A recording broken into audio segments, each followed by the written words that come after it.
Part 4, Dr. Kemi for Kemi Talks Media, Saturday, May 10th, 2025. With regards to the last video I made in part 3, I talked about money laundering charges, and VDM is quite angry that if they do bring out any photograph of him accusing him of money laundering, it's going to be a little bit serious and it wouldn't be funny. I know the kind of stuff that can play out in court because they might be trying to damage his reputation there, aside from other things. Now, I'm going to talk about money laundering.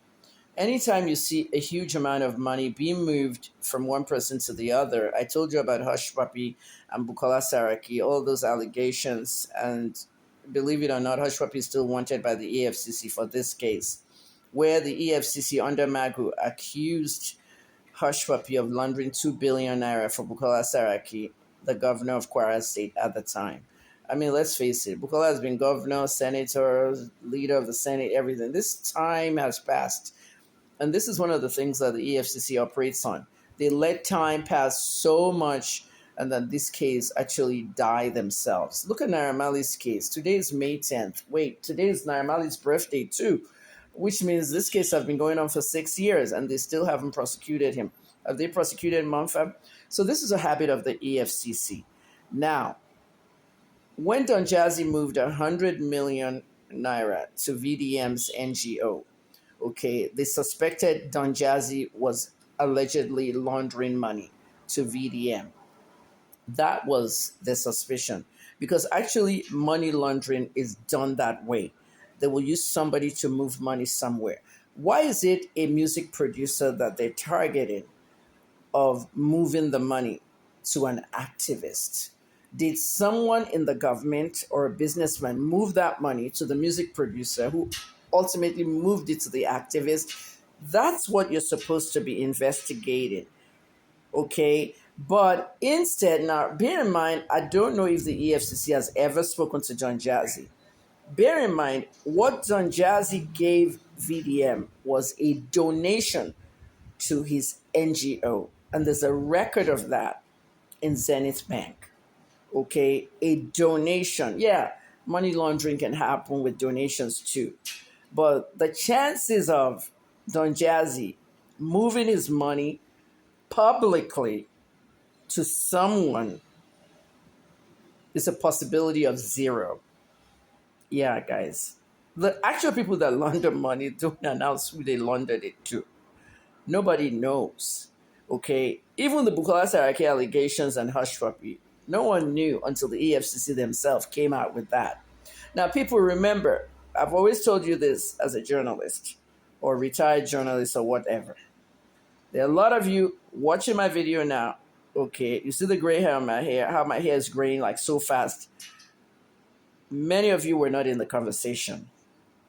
In 2013, 2012, all the times that Hush Puppy was accused of moving this money for Saraki, many of you were not in the conversation. How old were you in 2011? You guys were maybe 10-year-olds. Now that you're in the conversation, you need to know history, because journalism is a rough draft of history, and history shapes the past and the future and the present. This is the reason why we're angry that they took history out of schools. Now, imagine a music producer gave 100 million naira to an activist NGO. When that money arrives at the activist NGO's hands, that money is tax-free. Okay, NGOs are tax exempt. That's why they call them nonprofits. They are tax exempt. So the EFCC has no fucking right to ask VDM that he's evading tax. Now, if he's evading that tax via content creation, okay, which is the avenue they're trying to get at, they're not prepared for him. Okay, if you want to use content creation, every one of us that create content, whether it's news that I'm creating, information that I'm creating, food that somebody like Daddy Free's wife is creating, or Moye cooks, all the different cooks, or food that Okweyemi is eating somewhere, everyone is creating content in different ways. And the social media platforms themselves always want a tax form, okay, or a tax bypass form. And many of these content creators, especially the skit makers that make money off this stuff, okay, they have these TIN numbers, okay, tax ID number. You have to go to FIRS and apply for it. And I'm pretty sure that when VDM applied for his own TIN number, it was a TIN number for his NGO. NGOs are registered and they have numbers. So you can't come around and say you're the EFCC and you want to collect taxes on NGO donations. No. Now, what is the content that VDM is creating? I've told you Omoye does food, that Free's wife does food, Kemi does news and information, Freeze does interviews and all. Who else? Okpeyemi eats food. Different people are doing different things. Laura Ikeji does fashion. Everybody creates different content. But what is the content that VDM is creating? EFCC. Take a look. He's creating activism content, which is related to his NGO. In America, he's required to register that NGO, get a tax exempt number, and any employee that he pays, okay, all that stuff is tax exempt.